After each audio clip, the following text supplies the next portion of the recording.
The fluorescent lights above buzzed faintly, their pale glow seeping across the tiled ceiling and into every corner of the room.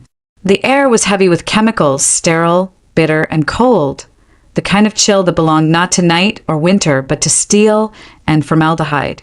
Evelyn Whitaker's body shivered, though she could not move.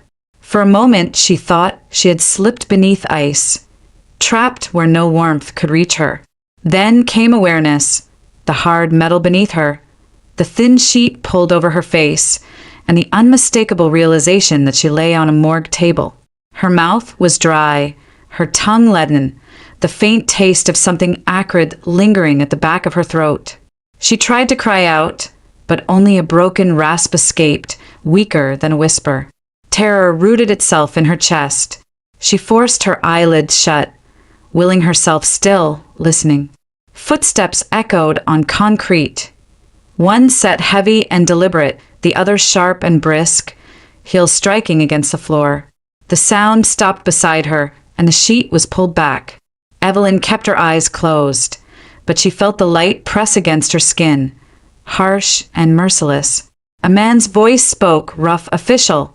Yes, that's her, Evelyn Whitaker. Her pulse hammered. She knew that voice. It was Richard, her husband. Why did he sound so cold? So detached? A woman's reply followed, calm and certain. No doubt about it. Vanessa Clark, Evelyn's closest friend, the one she had trusted with her secrets, her laughter, her fears. The words pierced deeper than the chill of the morgue. The staff member murmured something about documentation, about arrangements. Papers shuffled, a signature scrawled. Then the official steps retreated, leaving Richard and Vanessa behind. The room grew quiet, too quiet. Finally, Vanessa exhaled, a long, satisfied breath. Well, she's where she belongs now. Charleston's perfect hostess silenced. Richard chuckled under his breath. No more obstacles. Then Evelyn heard it, the wet sound of a kiss. Her chest tightened. Blood rushed in her ears. No, not possible. Not Richard and Vanessa. The conversation that followed stripped away every last shred of denial. They spoke of her estate, her assets, the way a closed casket would prevent questions. They talked about how quickly the burial should happen, how convenient her sudden death was. Each word dropped like a nail into her coffin. Evelyn wanted to scream, to sit up, to strike them both across the face. But her limbs were heavy, her breath shallow. The drug still coursed through her veins, paralyzing her body while her mind remained awake. Closed casket, Richard repeated firmly. Safer that way. No one needs to look too closely. Tomorrow she's in the ground. Vanessa laughed softly, cruelly. And then we can live, really live. The sound of them together twisted Evelyn's stomach. These were not strangers conspiring. This was her husband, her friend, two people she had trusted more than anyone else. And they had tried to erase her. Her heartbeat thundered, but she forced her chest to rise slowly, evenly, as though breath no longer belonged to her. They could not know she lived. Not yet. Their footsteps receded, heels and soles scraping against concrete until silence returned. The cold pressed in again, oppressive and merciless. Evelyn lay there, eyes sealed, body still, rage and fear warring within her. She had been poisoned, discarded, declared dead, but she was alive. Against every intention of those who had betrayed her, she was still here. And though her body felt like stone, her mind was clear. She would not reveal herself now.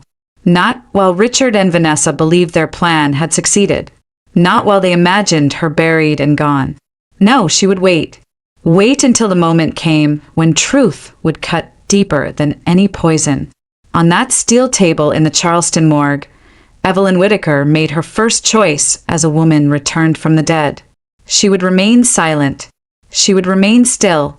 She would pretend to be what they wanted her to be, lifeless, because only then would she have the chance to rise and to face them, not as a victim, but as the reckoning they never expected, The silence of the morgue was broken only by the squeak of rubber soles against the concrete floor.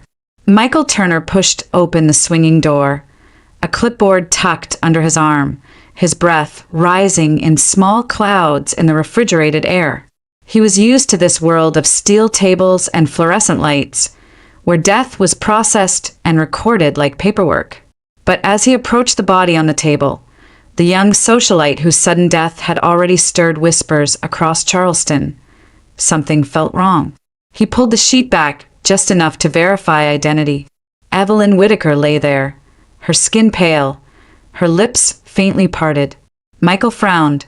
Instinct guided him, the kind that came from years once spent in operating rooms rather than basements. He touched her wrist, expecting cold stone beneath his fingers. Instead, there was warmth. Faint but unmistakable. His heart lurched. He pressed harder, searching. A fragile beat, slow but present.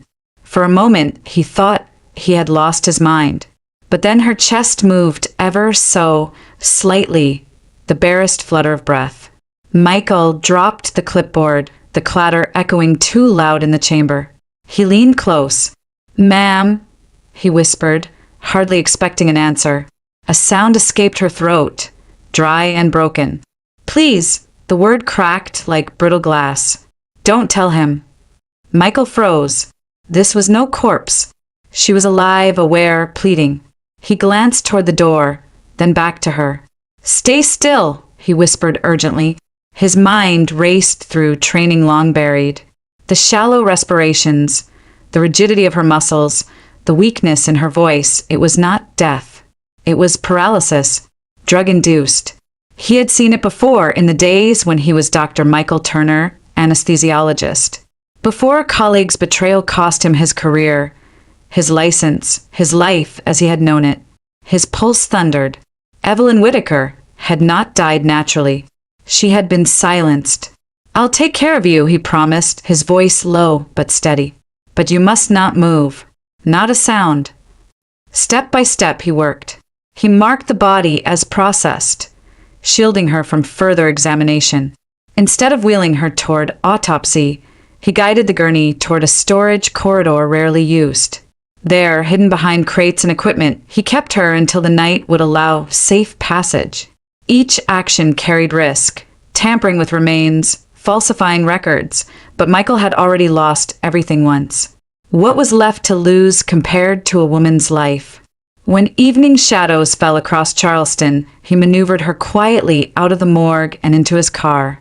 The drive to his modest home on the city's edge was tense, headlights carving through humid southern darkness. Evelyn drifted in and out of consciousness, too weak to speak further. The following morning, the world above the morgue went on as if nothing had changed. The funeral was arranged quickly, almost suspiciously so. At Magnolia Cemetery, moss-draped oaks leaned over marble headstones, their shadows stretching across rows of the dead. Lanterns and candles flickered against the stone angels, casting long silhouettes that trembled in the humid air. Charleston's elite gathered, dressed in black silk and tailored suits, their whispers humming like cicadas. Cameras flashed. Local news crews circled, hungry for images of the city's tragedy. At the center of it all stood Richard Whitaker, his handkerchief pressed to his face, his shoulders heaving with the show of grief. Beside him, Vanessa Clark clung to his arm, her mascara smudged into what looked like the perfect portrait of sorrow. To the unknowing eye, they were grieving friends, united in loss. To Evelyn, who watched from a borrowed car parked far from the crowd, they were murderers in mourning clothes. Michael had insisted she stay hidden, her fragile body still recovering. But he himself slipped into the throng, his camera disguised in the pocket of his jacket. Through a hidden lens, he recorded everything. Richard's trembling voice as he spoke of his beloved wife. Vanessa's sobs that sounded a little too rehearsed. The sympathetic hands of Charleston's social circle resting on their shoulders. Every frame was evidence. Every tear shed for show was a weapon to be used later. As the casket, sealed, locked, and weighted, was lowered into the ground. The mourners bowed their heads. Richard placed his hand over the polished lid, whispering words only the cameras could catch. Vanessa leaned in close, her veil hiding the faint curve of a satisfied smile. Michael's jaw tightened. He captured it all, knowing one day this theater of grief would be exposed for what it truly was, a crime disguised as tragedy. Far away, hidden in the shadows, Evelyn waited, her body weak, her spirit burning. She had heard their whispers in the morgue. She had felt the chill of betrayal deeper than the cold of steel. Now, with Michael's help, she would bide her time. Let them believe she was gone. Let them mourn a corpse that no longer lay in that grave. The truth had not died. It lived, patient and silent, preparing for the moment when the mask of sorrow would be ripped away and Charleston would see Richard Whittaker and Vanessa Clark for who they truly were. Michael's modest home stood at the far edge of Charleston, where the city's manicured streets gave way to quieter neighborhoods and the marshland stretched toward the horizon. It was nothing like the Whittaker estate with its sweeping verandas and polished gardens, but was safe, unremarkable, a place where shadows did not follow. When he carried Evelyn inside, she was barely able to lift her head. He settled her into an old but sturdy wheelchair, easing her fragile body down as if she were porcelain that might break. The air inside was warm, smelling faintly of coffee and cedarwood. Family photos hung on the walls, their frames mismatched. Evelyn's eyes wandered across them. Snapshots of a life that had once been full. A young man in scrubs, a woman smiling beside him, a child in a stroller. She turned her gaze back to Michael, sensing a story etched into those lines of memory. He noticed her searching eyes. For a moment, he looked away, his jaw tight. "I wasn't always here," he said finally, his voice low. "I used to wear the white coat. Anesthesiology. The kind of job that keeps people alive while surgeons work. I was good at it. Too good, maybe. Enough to make someone jealous." He drew in a breath, the words heavy. "Jonathan Briggs. Colleague. Friend, or so I thought. He sabotaged me. Made it look like I miscalculated during a high-profile surgery. The patient nearly died. The hospital wanted a scapegoat. Briggs made sure I was the one." Evelyn listened, her throat aching with both weakness and empathy. She had seen betrayal unfold in her own life, but hearing his story sharpened the ache. "They stripped my license," Michael continued. "My wife left soon after. Took our daughter. Said she couldn't stay with a man who was finished. I tried to fight it, but when the courts sided with her, I gave her everything. House, savings. I thought maybe if they had stability it would count for something." His shoulders sagged. "Now all I have left is this job at the morgue. A paycheck, a roof, and ghosts for company." The silence that followed was filled with Evelyn's quiet breathing. She thought of her own downfall, her husband's poisoned kiss, her friend's cruel laughter in the morgue. 2 lives broken by the people they trusted most. She reached out, her hand trembling, and brushed the edge of Michael's sleeve. "We've both been left for dead," she whispered, her voice raw but steady. "But we're still here." He met her gaze then, a flicker of something like resolve sparking behind his tired eyes.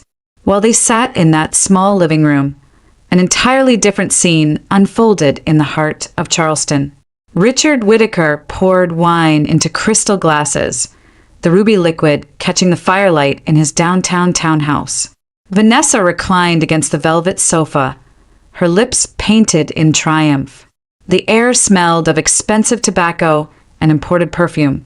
"To us," Richard toasted, raising his glass. "To a future free of chains." Vanessa clinked her glass against his, her laughter low and silky. "And to the fortune Evelyn left behind. Charleston society will never know what really happened. To them were the grieving widower and the loyal friend." Richard smiled, sharp as broken glass. "They'll never question it. Not with a closed casket. Not with the Whittaker name. By the time anyone wonders, we'll be long gone, living the life we deserve."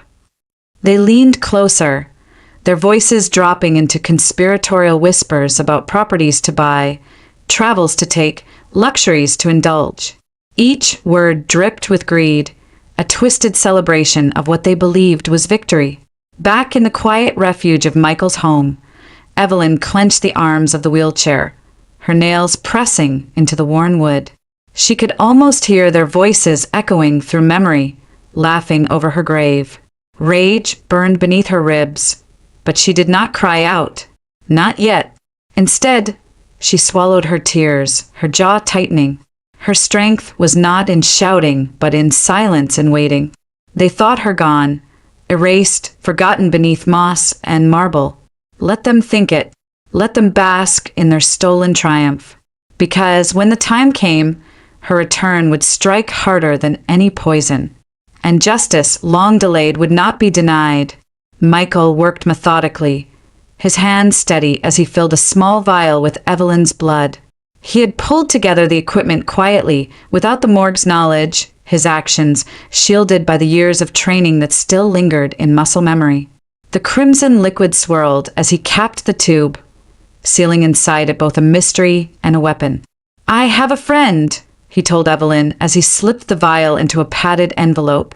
"Henry Collins, toxicology specialist. We went through residency together. If anyone can tell us what they used on you, it's him." Her voice was weak, but sure. "And if it proves Richard poisoned me, then we'll have more than suspicions. We'll have evidence," Michael answered.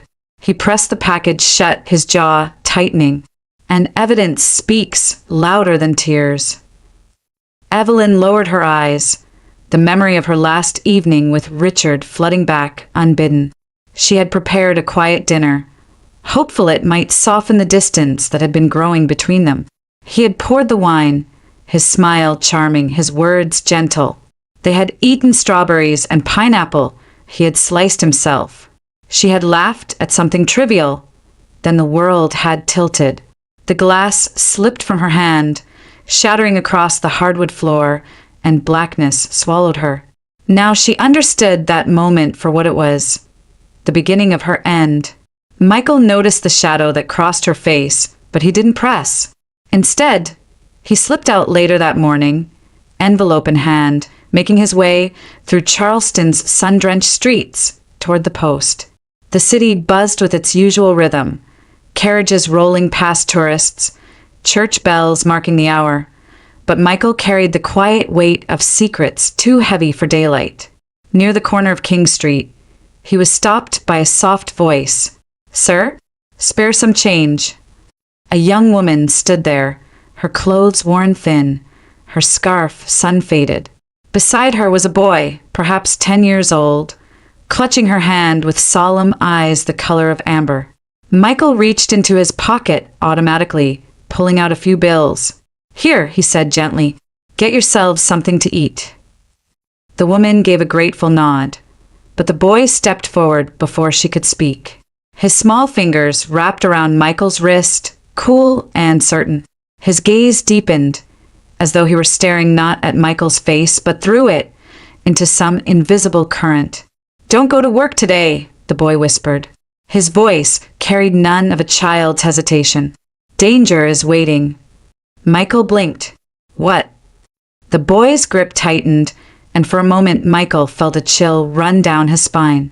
"Please," the boy said again, his tone strangely old, heavy with warning. "Don't go." The woman touched the boy's shoulder quickly, murmuring, "Sammy," but the boy, Samuel Miller, looked at Michael one last time, his words firm. "Stay away. If you go, something will happen." Michael stood frozen on the sidewalk, heart pounding. He wanted to dismiss it as nonsense, a child's play at fortune-telling. Yet something in Sammy's eyes unsettled him, something that felt less like imagination and more like truth. He forced a small smile, slipping the bills into the woman's hand. "Take care of him," he said quietly. Then he turned away, his thoughts churning. By the time he reached the morgue that afternoon, the boy's words still echoed in his ears.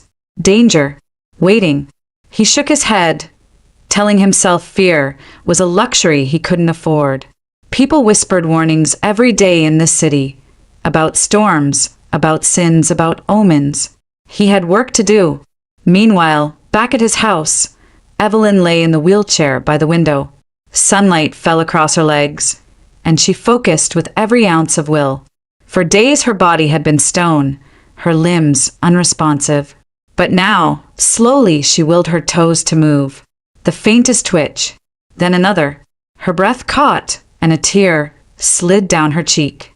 She curled her toes once, twice, proof that her body was not lost to her forever.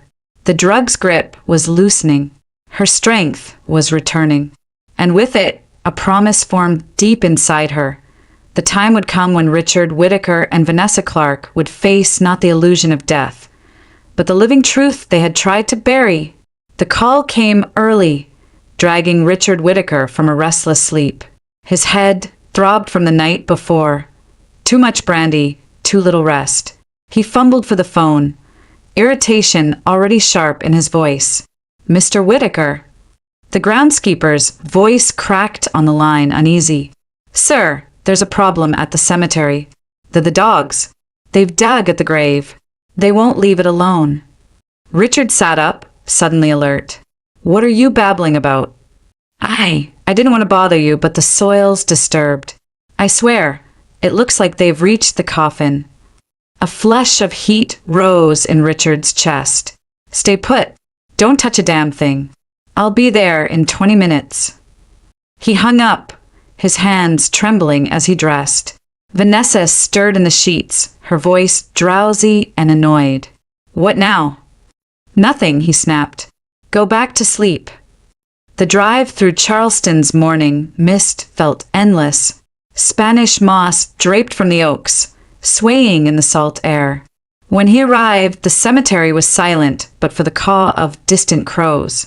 The groundskeeper stood pale and nervous, pointing toward the disturbed earth. Richard dropped to his knees, clawing at the soil with his bare hands. Mud caked his fingers as he tore it away. The coffin soon appeared beneath the thin layer of dirt. Its lid splintered where claws had scraped. His breath quickened. With a groan of effort, he forced it open. Inside, there was no body, no Evelyn, only burlap sacks filled with sand, neatly stacked to mimic the weight of flesh and bone. The world tilted, his vision blurred. A guttural sound escaped his throat as he staggered back. She was alive. She had to be.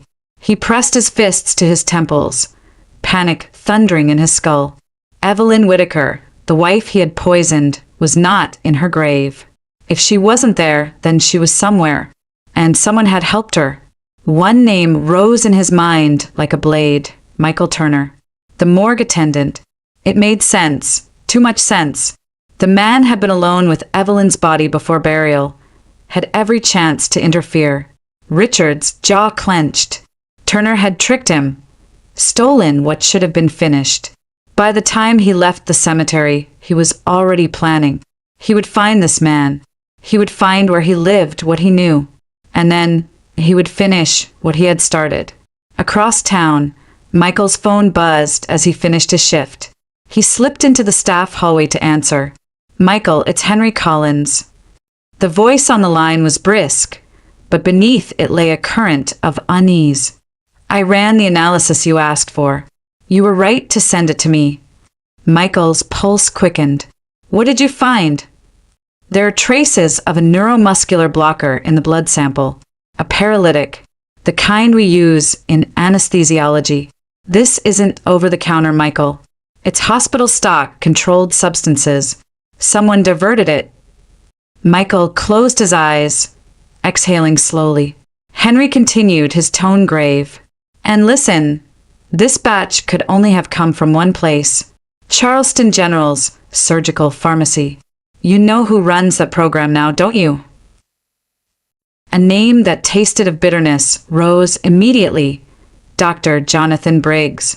Michael's hand tightened on the phone. Once, Briggs had been his colleague.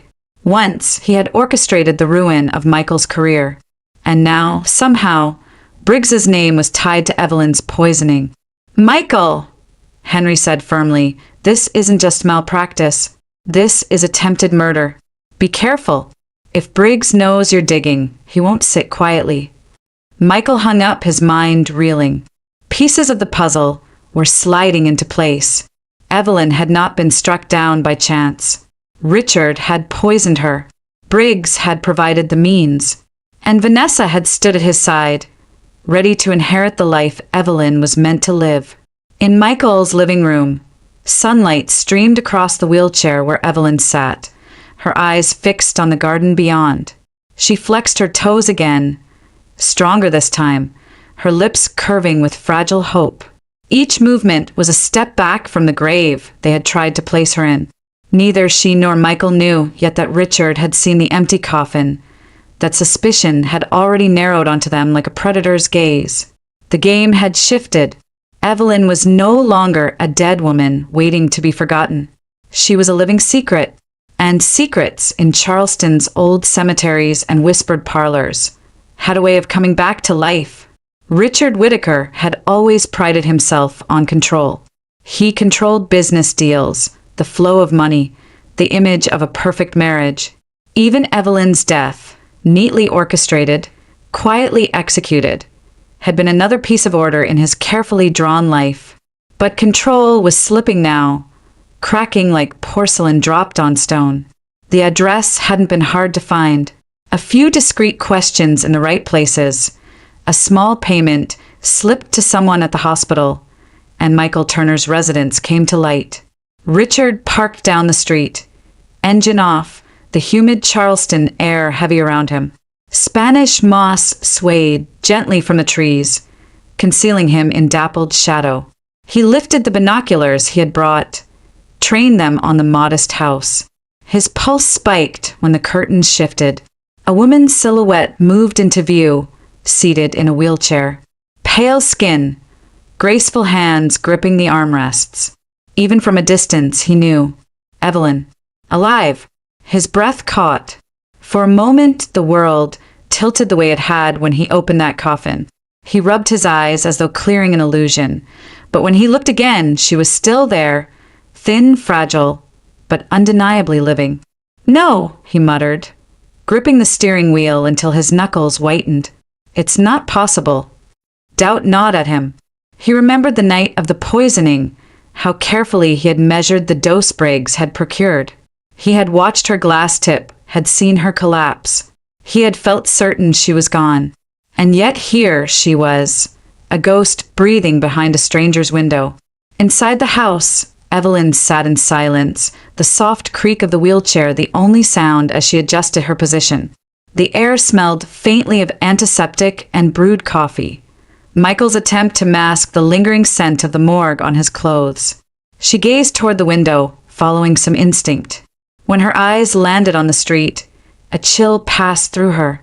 She could not see clearly, but she felt it. The weight of a gaze, sharp and hungry, pressing against her from the outside world. Her pulse quickened. She knew that look even unseen. Richard's eyes. Richard, outside, wrestled with panic and rage. The plan with Vanessa replayed in his mind. The whispered promises, the laughter over crystal glasses, the intoxicating certainty that Evelyn's fortune would soon be theirs. He remembered Vanessa's hand on his arm, her voice dripping with ambition. With Evelyn gone, nothing stands between us and the life we deserve. But if Evelyn was not gone, everything unraveled. The inheritance, the reputation, the freedom, all of it hinged on a coffin that now stood empty. His temples throbbed as he imagined the scandal. Newspapers screaming betrayal, investigators sniffing through his affairs, Vanessa abandoning him the moment the tide turned. He clenched his teeth, fury seething in his chest. Evelyn had cheated death, and with that, she threatened to cheat him of everything he had schemed for. Through the glass, Evelyn's hands tightened on the armrests. Her breath shortened, unease rising like a tide. She pulled the curtain shut, heart pounding. Whatever safety Michael's house had offered now felt fragile, like paper walls against a storm. Down the block, Richard lowered the binoculars, forcing himself to breathe slowly. He couldn't rush in, not yet. He needed to be certain. to know if the shadow in the wheelchair truly was his wife or merely some cruel trick of resemblance. But deep inside he knew Evelyn was alive, and Michael Turner was the one who had stolen her from the grave. As dusk settled over Charleston, Richard started the car and drove away, the decision already forming in his mind. He would return, he would find proof, and then he would end it once and for all. Back at the house, Michael Turner stepped through the front door, setting down a bag of groceries. His tie was loosened, his expression weary from the day's shift. He smiled faintly when he saw Evelyn by the window. "You're getting stronger," he said gently, unaware of how pale she looked, how her hands trembled. He did not see the shadow that had lingered outside. He did not know the danger that had already taken root at his doorstep. But Evelyn did. Her voice was too weak to warn him, her lips too heavy to form the words. All she could do was watch him move through the kitchen, her unease coiling tighter with each passing second. The predator had found their hiding place, and the fragile calm they had built was about to break. The night settled heavy over Charleston, the air thick with the briny scent of the nearby marshes. Michael had gone to his small study, leaving Evelyn resting in the living room, the glow of a lamp casting soft light across her fragile frame. She had begun to regain some strength in her hands, but her legs remained stubbornly weak. Each creak of the old house unsettled her, yet she told herself it was only the wind brushing the shutters, the familiar groan of wood in the southern humidity. But outside, another presence lurked. Richard Whittaker slipped through the shadows with the silence of a predator. His tailored jacket was gone, replaced by dark clothes that blended into the night. In his right hand, a knife gleamed faintly beneath the porch light before he slid it into his sleeve. His face was set in grim determination. He had not come for answers. He had come to finish what should have been finished days ago. The back door was locked, but locks meant little to Richard. With a firm twist and push, the old frame gave way. He moved into the kitchen, the faint scent of coffee and lemon cleaner betraying the life that pulsed inside this modest home. His eyes narrowed as he listened for movement. Then he saw her. Evelyn sat in the wheelchair near the window, her profile illuminated by lamplight. Alive, real. The proof of his failure seared him with rage. All of Charleston could have been sleeping, but in that moment the world shrank to the distance between him and her. She sensed him before she saw him, the prickle of awareness along her skin, the heaviness in the air. When her eyes flicked toward the kitchen doorway and caught the silhouette of the man she had once called husband, her breath caught in her throat. "Richard!" Her voice broke, half whisper, half accusation. He stepped forward, the knife sliding free from his sleeve. His smile was cold, feral. "You should have stayed dead." Before he could close the distance, a blur of fur lunged between them. Rusty, Michael's loyal dog, teeth bared, hurled himself at Richard's arm. The knife slashed downward, meeting flesh. The dog yelped but did not release, clamping onto Richard's wrist with desperate loyalty. Richard roared, shaking his arm violently. The blade struck again, this time piercing Rusty's side.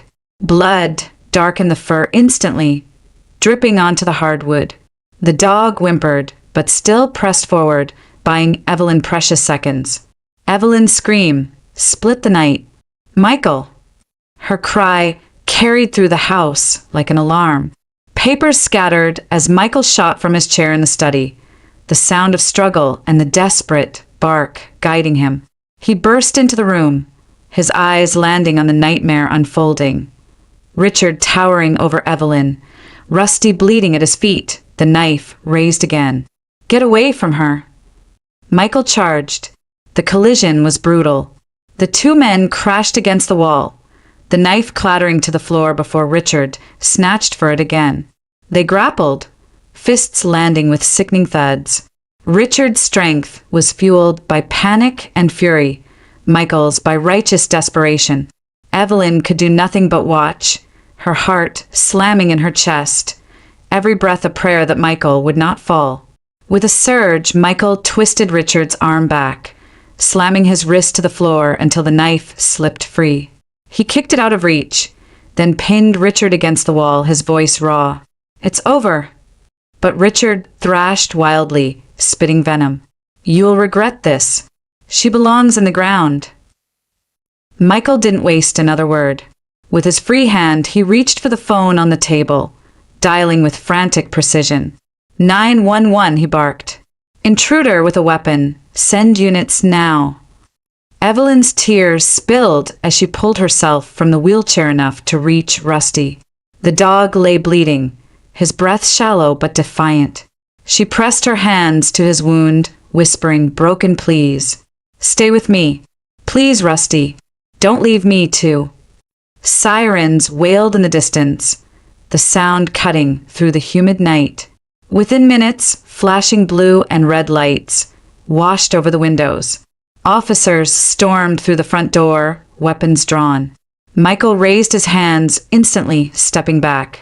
Richard was dragged away, cursing, his face contorted with the fury of a man watching his empire collapse. "Attempted murder," one officer muttered as the cuffs locked around Richard's wrists.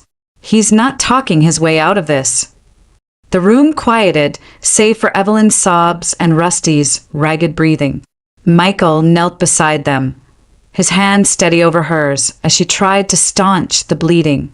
Together, they held the trembling dog, blood seeping between their fingers. For a moment, nothing else existed, not the betrayal, not the danger, not even the flashing lights outside. Only Evelyn clutching Rusty, whispering love and desperation into his fur, while Michael's hand anchored hers. The confrontation was over. Richard Whittaker was in chains, but the cost lay heavy on the floor, bleeding and fragile. The night had delivered justice and fear in equal measure, leaving Evelyn gasping in the wreckage of survival. In the sterile gray of an interrogation room, Richard Whittaker sat with his hands cuffed to the table. His once polished appearance was ruined, shirt wrinkled, hair damp with sweat, eyes bloodshot from a sleepless night. Across from him sat two detectives, their voices steady, their questions unrelenting. "You poisoned your wife," one said flatly, sliding a photo across the table. Evelyn, alive, her pale face caught in a hospital light. "She's not dead, Mr. Whittaker, and your plan has already unraveled." Richard clenched his jaw, lips pressed so tight they turned white. He wanted to deny, to sneer, but every piece of his scheme was collapsing. The morgue footage, the toxicology report, the knife found in Michael Turner's home. Too many walls closing in. "Tell us about Vanessa Clark," the detective continued, leaning closer. "Your wife's best friend, the one you were seen with before and after the funeral." Richard's mask cracked. His eyes flickered and the silence stretched. When he finally spoke, it was not with bravado, but with the desperate resignation of a man cornered. "She knew. She helped. And Briggs, he's the one who got me the drugs." The confession was recorded, every word sealing his fate. By the end of the week, Charleston hummed with scandal. Vanessa Clark, once welcomed in the drawing rooms of the city's elite, found doors slamming shut. Her face, once adorned with society page smiles, appeared instead in headlines dripping with disgrace. Socialite Mistress exposed in poisoning plot. Invitations vanished. Friends turned their backs. She walked down King Street with her head low, whispers trailing her like a second shadow. Dr. Jonathan Briggs fared no better. Federal investigators descended on Charleston General Hospital, digging through pharmacy logs, Pyxis machine records, and security footage. The evidence was damning. Restricted anesthetics signed out under his name, vials missing without explanation. He was suspended immediately, his license under review, his career dangling by a thread. What had once been his triumph, ruining Michael Turner, now became his undoing. Henry Collins's toxicology report stood at the center of it all. His affidavit outlined clearly the presence of a paralytic agent, one that could only have been obtained through hospital channels. In the hands of police and prosecutors, it was irrefutable proof. The case was no longer rumor or suspicion. It was fact, documented and undeniable. Meanwhile, in the quiet refuge of Michael's home, Evelyn's recovery unfolded in small victories. The first time she stood from the wheelchair, her knees trembling, Michael steadied her by the arm. Tears burned her eyes as she took a step, then another, each one a defiance against the grave that had been prepared for her. "I thought I'd never walk again," she whispered, her voice breaking with emotion. "You were never meant to stay down," Michael replied softly. Her strength grew daily, muscles awakening, spirit unbroken. She had been betrayed, nearly buried alive, but she would not let Richard or Vanessa define her life. News reached Michael soon after. The hospital wanted to meet.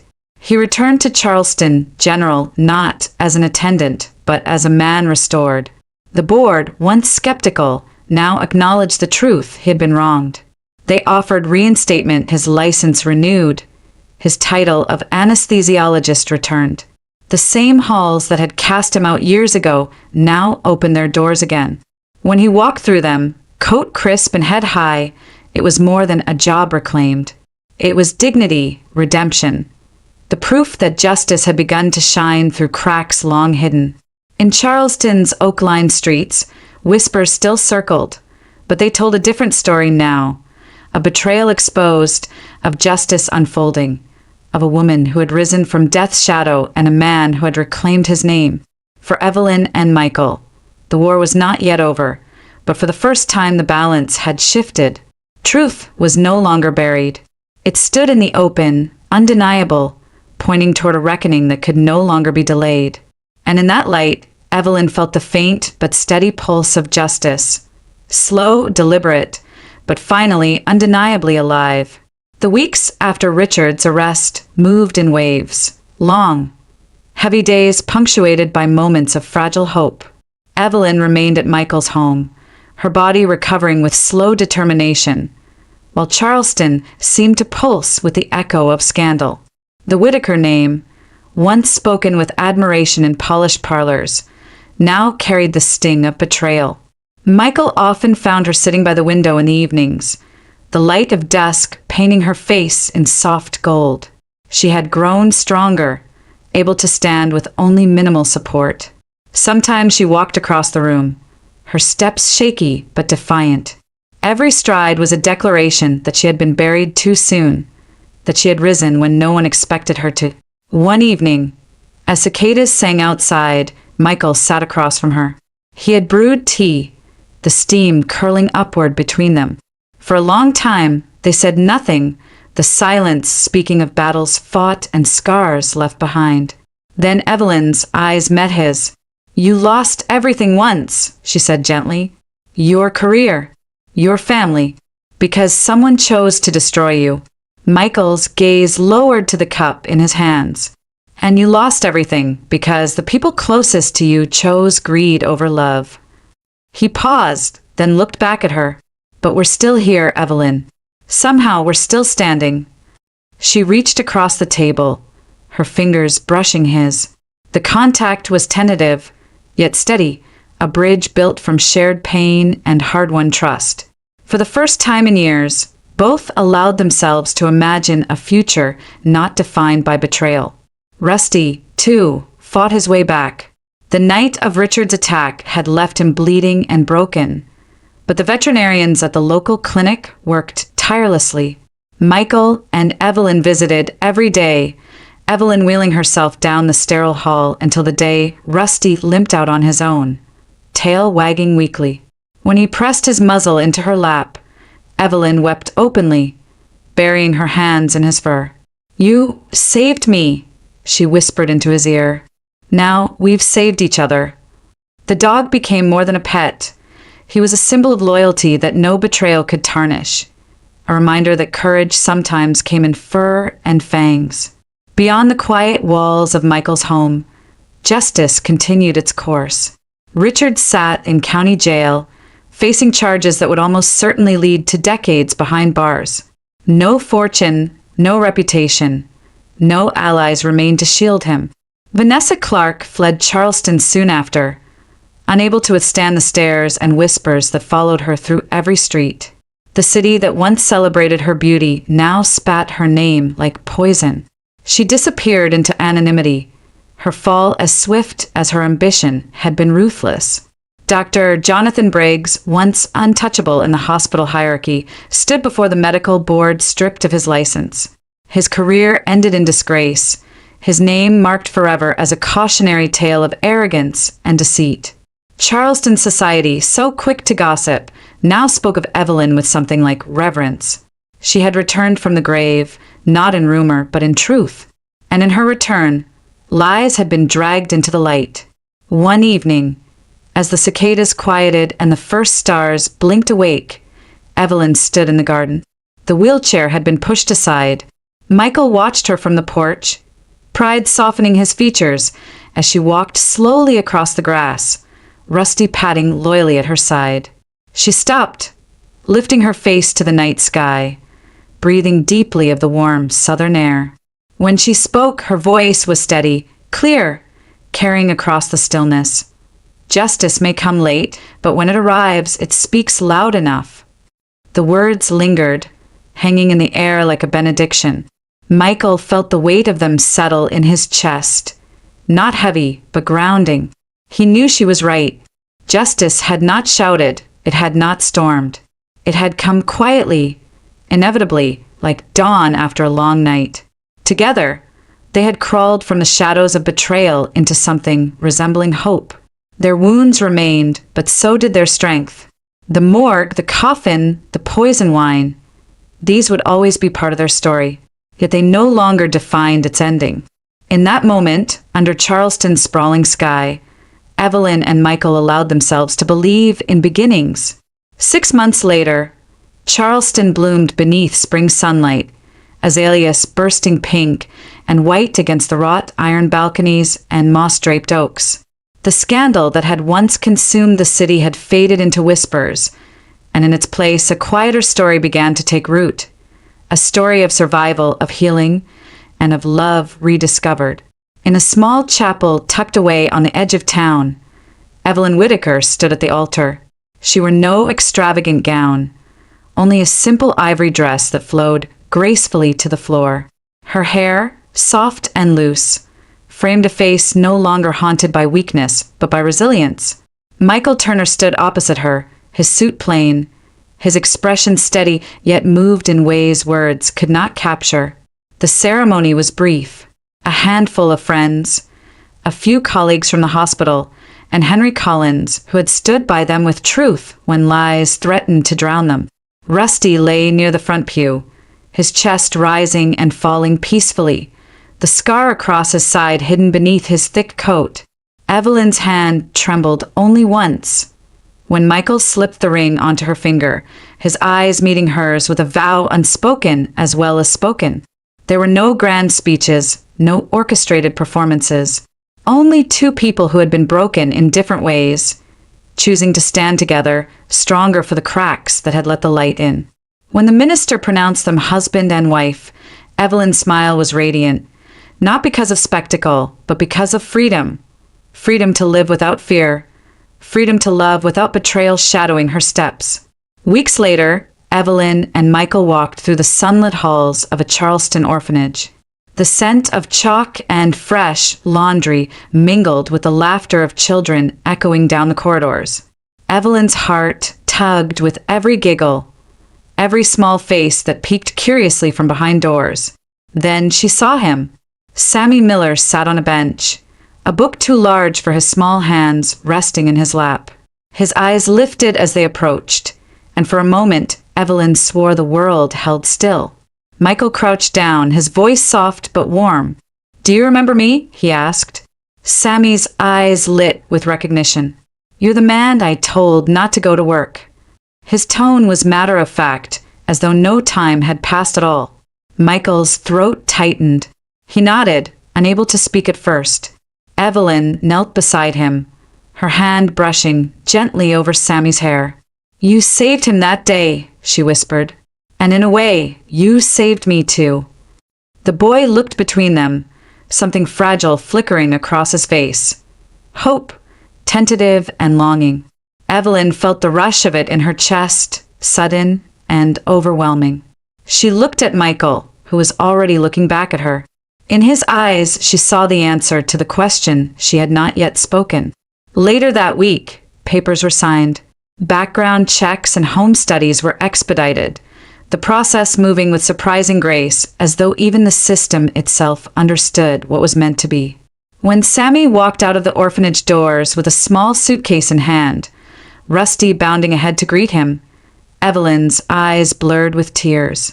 "Welcome home," Michael said, his voice breaking as he placed a hand on the boy's shoulder. Sammy smiled, shy but bright, as Evelyn knelt to embrace him. "You have a family now," she whispered into his ear, "and we'll never let you go." That evening, the four of them sat together in the modest house that had once been a refuge and was now a home. Evelyn prepared dinner while Michael helped Sammy set the table. Rusty lay stretched across the floor, tail wagging lazily every time Sammy bent down to scratch his ears. When they sat to eat, Evelyn paused, looking around the table. The man who had saved her, the boy who had warned them, the dog who had fought for her life. A family not forged by blood, but by choice, by battles endured and truths faced. She raised her glass, her voice clear and steady. Justice and love outlast betrayal. Even from death's shadow, life can begin again. Michael lifted his glass in return, his eyes shining. Sammy followed, grinning, his glass of milk raised high. Rusty barked once, as if in agreement. In that small Charleston home, beneath the weight of a past that had once nearly destroyed them, they began anew. And this time it was not with secrets or betrayal, but with the simple, enduring strength of love.